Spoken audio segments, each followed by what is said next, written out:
Ordeal is one of the best webtoons that I've ever read. It is something that starts off incredibly simplistic, but over time it slowly feeds you these complexities, and then it somehow, right under your nose, completely evolves into something entirely different, something that you never expected, and it does it in such a beautiful way. Welcome back, it's Ryzen, and today I'm going to be talking about Ordeal. Now, I put up a community post around like a couple weeks ago at this point, maybe it was last week, I don't know, and I asked for a really good webtoon under 50 chapters, and honestly, that's a lot to ask for nowadays, especially, man.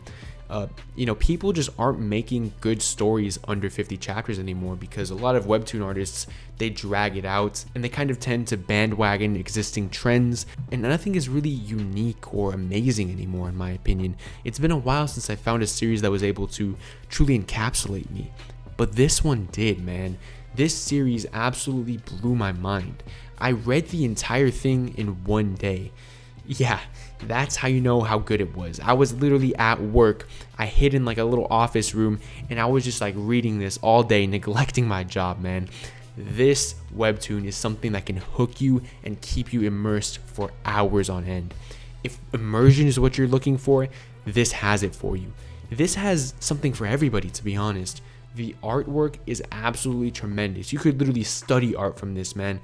Every single page just looks like God had breathed life into it. Like, bro, I know I'm hyping this up like crazy right now. Like, I sound like a madman, but bro, when I tell you that this art is beautiful, this art is beautiful. I'm putting some panels up right now. You can see it.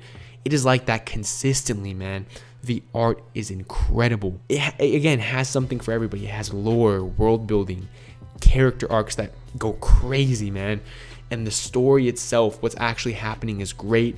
Not to mention the actual fights are beautifully like choreographed and drawn. It's just amazing. If you want something that's entirely spoiler free, there it is. I didn't go into any sort of detail. Just pick it up, keep going through it. Trust me, by episode 10 you will be hooked. I can tell you that. But if you're still not sold on it, I am going to have to spoil up until episode 10. I'm not going to be including any spoilers after episode 10. Just chapters 1 through 10, I'm going to go over them, and you'll definitely be interested in what I have to say. So the stuff that happens in episode 10 is actually even spoiled in like the caption of like the webtoon, like the little summary section. So I'd recommend, like, if you're still here and you like going into things completely blind, just take my word for it, man. Read it fully blind. But if you really do want to know exactly what makes this series so great, that's why I'm here. As I said in the beginning of the video, Ordeal starts out very, very simple and rather unoriginal. The series felt very, very odd. It felt like it was very familiar, very unoriginal again, but at the same time, it felt like it was trying to be something else. It felt very, very unsettling. In my opinion, everything was weird in the beginning. The art for me it was good, but it was almost too good, if I'm being honest. I don't know, that sounds really stupid, but like, maybe if you start it, you'll know what I mean. The art feels a little bit too good. The music feels a little weird, and everything that's actually happening just feels super basic. Basically, you get this introduction to the world where there is these superhumans called Kimyo, and each one of them has a talent, right? Think of like a My Hero Academia quirk or like a JoJo stand. It can literally be anything, right? And the first talent we see is a guy whose skin can be like, he has like quills like a porcupine. It's pretty lame, to be honest. And we're introduced to our main character. Our main character is a fighter, and he's a human, so he doesn't have any sort of enhancements or special abilities, and he's literally like boxing a guy who can, turn into a porcupine with his skin. It's pretty entertaining, to be honest, but again, there's nothing special about it. It's just a very simplistic fight. And then the main villain pulls up like a couple chapters later, very, very early on, and he kills our main character's master, right? This is just, again, very, very typical stuff. The death flags were kind of all over the place. We already knew that this was going to happen. He just kind of lays him out, claps on him. And then we have our main character entering in a tournament because, conveniently, the guy who killed the main character's master, the main villain, if you win that tournament, you get a chance to 1v1 him, and our main character wants to beat him up. It's very, like, I'm describing it to you right now. Sounds pretty stupid, right? It's very, very simple, not unique, very predictable, and I honestly wasn't really the biggest fan of it going into it until episode 10 hit. Episode 10, the main character is in the middle of a fight, right? He's fighting against this guy who can like turn into a shark or whatever. As I said, a little lame, you know, not the coolest thing ever. He's fighting the guy who can turn into a shark. And then all of a sudden, he goes God mode. He like absorbs these sun powers from his master. I forgot to mention his master has like sun powers. Yeah, I don't know how I forgot to mention that one. But he basically absorbs sun powers and transcends into like superhuman territory in the middle of the battle. And he like absolutely scorches the guy like Roy Mustang style. He goes crazy. He burns this shark into a crisp. And it was just ridiculously hype, man. We just watched this guy go from human to like god territory and just like kill this guy. Then we get some narration from his friend saying, "Through all of this, I should have seen the red flags, painted red with the blood you would soon shed. But how could I have known a comrade, a brother, my bond, my best friend, this was the day you took your first step over the edge," confirming that our main character is indeed going to become an anti-hero. He is going to turn evil at some point in the story, and that just makes it all the better, man. I love characters like that. I love absolute menace main characters who turn evil, and the main reason why is that I love watching them slowly become evil, right? Characters like, for example, Eren Yeager, right? Light Yagami. We see them slowly go from like, you know, normal dudes into like these absolute demons, right? And it's just very, very entertaining. And this is what we're going to get in this series. After this, the tournament ends. And what happens from there, you're going to have to read and find out yourself. Very, very interesting.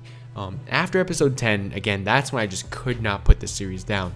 But I think the true beauty of this series comes from the fact that there's so much depth, right? So much complexity in literally every single facet imaginable. First of all, the current state of the world is actually very, very important. It is currently always affecting all of the characters and pretty much everything. The relationship between the humans and the Kimios is very much dystopian, right? The humans fear the Kimios, and the Kimios resent the humans for fearing them. It's very, very similar to Tokyo Ghoul, actually. I really do get that vibe, like the ghouls and the humans. It's very, very similar to that. Also similar to Attack on Titan, like the Eldians and the Marley people. I don't remember the name. I do think that the author drew a lot of inspiration from those types of societies, and to see his take on it and to see the way that he does it, it's very, very good, and it definitely does have potential to become one of the better dystopian societies in manga and webtoon, you know, that whole genre in general. But yeah, man, learning about the current state of the world and the relationships between the humans and the Kimios, it's really, really good stuff. It definitely has a lot of potential to play upon society today, actually. There's a lot of undertones of like exploring like what racism means, exploring about like making assumptions about people without truly understanding them, you know, putting yourself in others' shoes, and also learning what it means to be a powerful person and the responsibility that comes with that power. It's very, very good stuff. If you're into like thought-provoking stuff like that, you're really, really gonna enjoy it. And the author does put the time to actually develop that part of the story, and it's just amazing, man. If you prefer more like fantasy style lore, it definitely does have that as well. There's like a huge like super important war that happened between humans and Kimios in the past, and that gets explored a lot. Like we get flashbacks about it, we learn the ramifications that it has on today's society, and just learning about that war, seeing what actually happened in that war is very, very entertaining. There's like mythological lore as well. Like the lore is really, really deep. It's not like Tower of God level or anything, but I can definitely see it getting there with how much the author puts into building not only the current like state and like, you know, the political and economic state of the world right now, you know what I'm saying? But like also stuff with the past and like past wars and how people like legends who have existed in the past affect the future. And even again, there's like a whole mythological section of the lore that actually gets explored in surprising detail. I think there's a lot for everybody in terms of appreciating lore and world. If we're going to talk about actual story, like chapter to chapter stuff, now really big picture, it's pretty good, man. It's very, very easy to get hooked again. Most chapters end in a cliffhanger and you just want to swipe and just keep going, man. There are a good amount of plot twists and things that you're not going to expect, which again is always good. But I do actually have a criticism on the story. I feel like it can feel all over the place at times because again, there's so many things that have happened in the past that are really important that play into the future.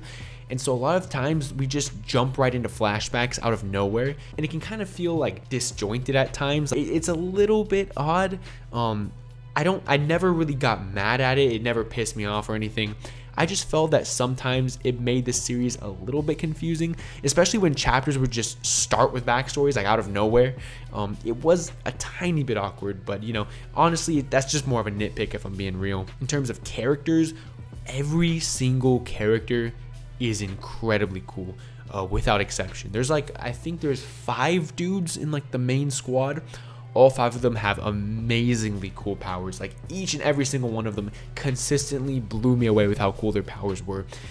My favorite character, I think her name is like Andrea. She is really, really cool, man. Like her ability, like once you find out her abilities, bro, it's some crazy stuff, man.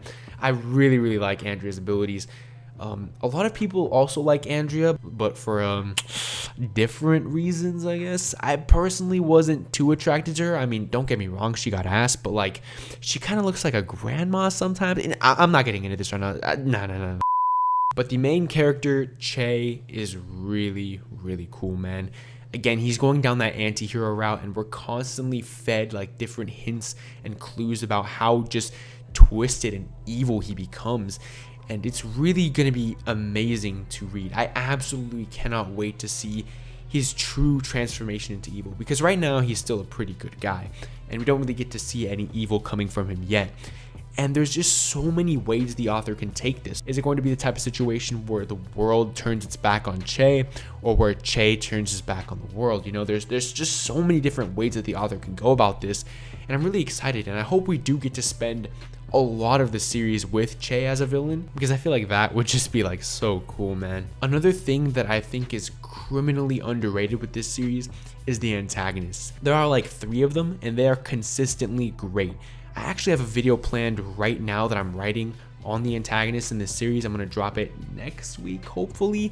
And I'm really looking forward to making that video, because I haven't seen anybody make a video talking about the Ordeal antagonists, and that's criminal because these antagonists are incredible. But yeah, I think that's the majority of what I have to say. I don't think I stressed this enough, by the way. The art is 10 out of 10, some of the best art that I've ever seen on Webtoon. And another thing about this series that I think is completely unique to this series is the author. The author actually is such a cool guy. I've been in his Discord server and just seeing how like the community grows. He actually does this thing where he'll let his Discord server like decide characters to actually just put in the series, which is absolutely incredible. Like he's very involved with the community, and he knows exactly what they want, and he's catering to our needs, and it's great, man. When this series starts up, it's going on hiatus right now, which I think is a very, very good thing, by the way. I think he needs all the time he can get to plan this series out, because there are just so many directions he could go in with the complexity of the lore, and how much more needs to be said and how many characters need to be shown. There's a lot to work with here, so he definitely needs the break. Once it gets off hiatus, I'm going to be either doing live reactions or reviews to every single chapter. I'm really excited for that. I want to bring Ordeal to this channel, and so if you could just do me a favor and read the series so that you can watch the videos, that would be amazing. And yeah, by the way, I think the author tends to sometimes watch people review the series. So if you happen to be watching this, your series is incredible, and please leave a comment on the video so that I could pin it and flex to people that the author of this webtoon actually commented on my stuff. Yeah, that'd be amazing. Yep, that's about it. If you enjoy webtoon content, specifically Ordeal and Tower of God, expect tons of videos on those series coming soon. And yeah, that's all I've got for you guys.